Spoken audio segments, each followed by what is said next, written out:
दोस्तों, भारत में कोरोना की बढ़ती रफ्तार ने अब विकराल रूप ले लिया है। भारत में पिछले 24 घंटे में कोरोना वायरस के नए ओमिक्रॉन वेरिएंट के 180 नए मामले सामने आने के बाद देश में इस वेरिएंट के मामले बढ़कर 961 हो गए। ये एक दिन में सामने आए ओमिक्रॉन के सर्वाधिक मामले हैं। इनमें से 320 लोग संक्रमण मुक्त हो चुके हैं। ये मामले 22 राज्यों और केंद्र शासित प्रदेशों में सामने आए हैं।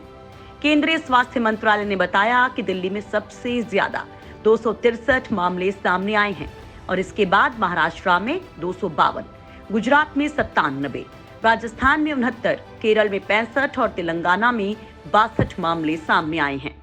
हालांकि दोस्तों, भारत में एक दिन में कोविड-19 के 13,000 नए मामले सामने आने के बाद मोदी सरकार काफी गंभीर हो चुकी है, क्योंकि इसके बाद एक्टिव केस की संख्या बढ़कर 82,000 हो गई है। दिल्ली में पिछले 24 घंटे में कोरोना के 923 मामले सामने आए हैं। अचानक संक्रमितों का बढ़ना तीसरी लहर के जल्द आने की संभावना को और तेज कर रहा है। वहीं मुंबई में फिर कोरोना विस्फोट हो गया है।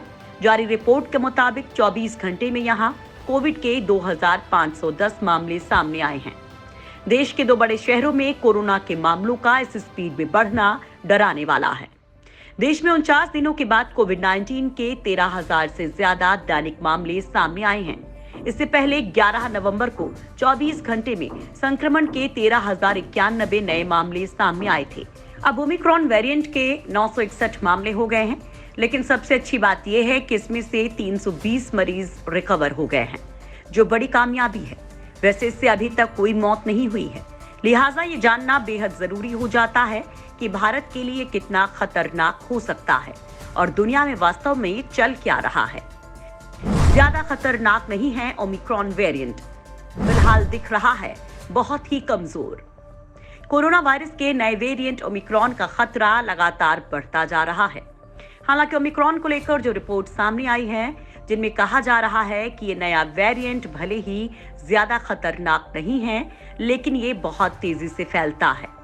हालांकि डॉक्टर्स का मानना है कि इस पर अभी कुछ भी साफ कहना ठीक नहीं होगा, क्योंकि जब कोरोना की दूसरी लहर में डेल्टा ने देश में कहर बरपाया था, तब काफी लोगों ने जान गंवाई थी।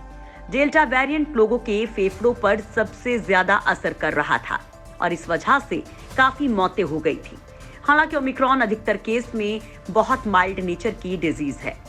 उसमें लंग्स में पैचेस भले हो रहे हैं, लेकिन कोई बड़ा नुकसान अभी नहीं हो रहा है। ये इनिशियल डेटा है, बाकी के डेटा के लिए इंतजार करना होगा कि अगर भारी संख्या में केस आते हैं तो क्या सभी माइल्ड नेचर के ही होंगे।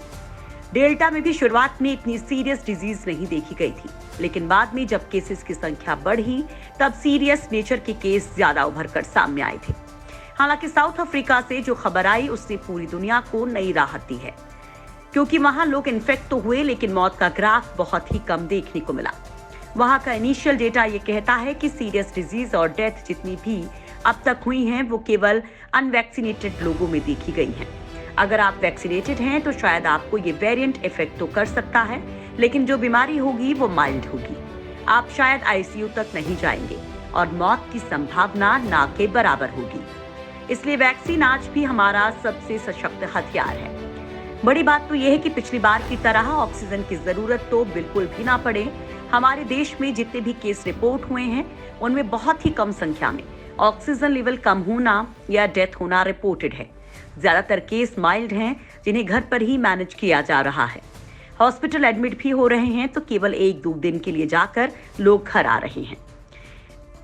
वैक्सीन की तीसरी डोज के लिए बड़ी तैयारी। 10 जनवरी से एसएमएस भेजेगी मोदी सरकार। मोदी सरकार ने 8 राज्यों को दिए खास निर्देश। देश के 14 शहरों में कोविड के मामलों में हुई अचानक वृद्धि को देखते हुए मोदी सरकार ने 8 राज्यों को पत्र लिखकर तत्काल उपाय करने का आग्रह किया है। केंद्र ने इन राज्यों से साफ कहा है कि कोरोना का प्रसार रोकने के लिए कड़े कदम उठाइए।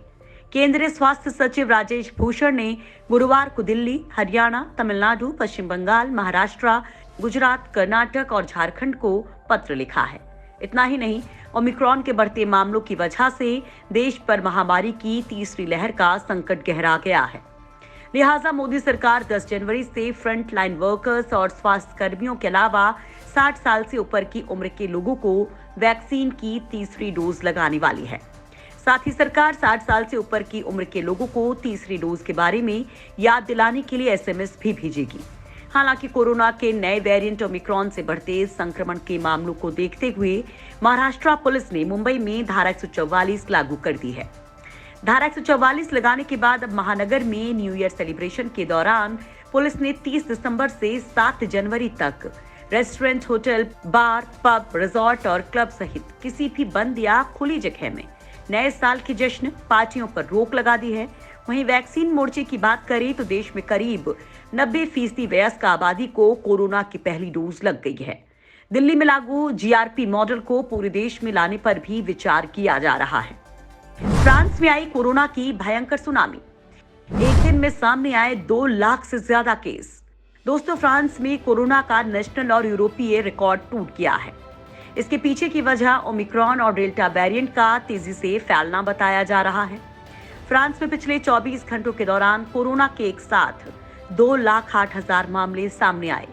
इतनी अधिक संख्या में केस दर्ज होने के साथ इसे कोरोना की सुनामी के तौर पर देखा जा रहा है।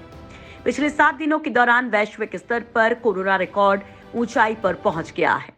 डेल्टा वेरिएंट के कारण फ्रांस के अस्पतालों में स्थिति चिंताजनक थी। वहीं इसके साथ ओमिक्रॉन केस स्थिति को और खराब कर रहा है।